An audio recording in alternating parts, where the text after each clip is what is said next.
When someone asks me, did Prophet Muhammad get married to Aisha this specific age? I say yes. Because for me, it's a normal thing. For me, like, the person who makes the claim is the person who's supposed to explain why it's immoral. So from an Islamic paradigm, our morals are from the Quran. What happened is not against the Quran, the teaching. What happened was consensual. It was with the agreement of her father. She lived 50 years before the Prophet ﷺ. She married no one after the Prophet ﷺ. She never spoke ill of the Prophet ﷺ.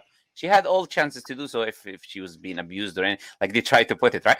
Point is, from our perspective as Muslims, we don't have any issues with that. So we don't feel like we need to just, for me personally, and I think Muslims should be like that. And this is what I advise Muslim brothers and sisters. We got nothing to justify anyway. You know, why do I need to justify something that happened that is not wrong? But when someone comes to me and he claims, okay, this is wrong, then he's got to provide his moral compass. If that person is a Christian, like you said, the question to you is this: as a Christian, where is the age of marriage in the Bible? In terms of the Christian Bible, I don't know. I never made it fully through it. That's the point. There is not a single verse in the Bible that gives you an age of marriage, by the way. None. So the Bible does not speak about the age of marriage, number one. Number two, we've got Rebecca marrying Isaac at the age of 3 years old. She was 3 years old. They say there was a marriage contract between her and Isaac, right? And rabbis would admit this. This is not something that rabbis deny, but Christians would deny, you know?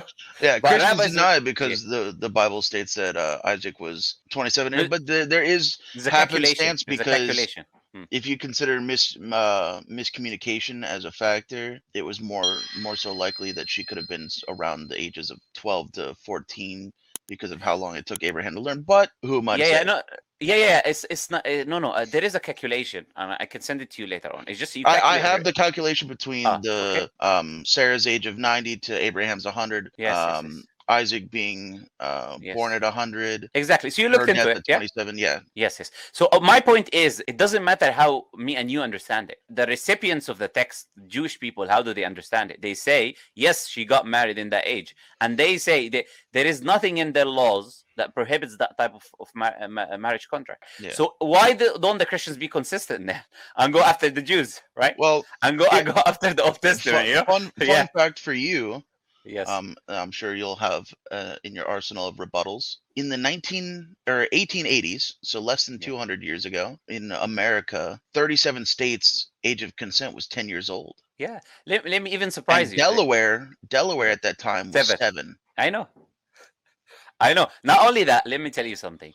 In England, you talked about the US. What about England? It's the same thing in England in the 19th century or in the 18th century. If you read a book written by Sir William Blackstone, was a jurist. If you study law in Oxford or Cambridge, he'll teach you his books. So he's got a book. He's got University of Oxford is where a lot of my research has come from. Oh, good. So there is a book he wrote. It's called Commentaries on the British Law or Commentaries on the English Law or something like that, right? Or the Law of England, right? In that book, if you go to page, I believe, 110 specifically, he speaks about the age of marriage. You know what he says? He says a woman can be given in marriage at the age of 7. And entitled to that. He's talking about the state law. He's not talking about his opinion. He's talking about the law in England at the time. This is what was being practiced in the country. So point is this: we don't apply fallacies, right? Presentism, applying the values of today, the young woman of today, their mind, their upbringing, their social life, their how long do they live, the life expectancy, and we compare it to the past and how things were operating 1,400 years ago in the deserts. You know, that's called that's a fallacy called presentism, which is to apply the morals of today on the past. And if you look at the life expectancy in the past, well, according to Western historians, they will tell you it's 30 to 35 years old or something at that time. If this was the life expectancy, let's say someone is 30 years old, he gets married, we ask them what age, he will say to you 18. Okay, so they get married at 18. She gives birth at what, 20, let's say, and then 10 years old, the parents die. What can a society like this continue? The actuality, no, it will never continue. So we cannot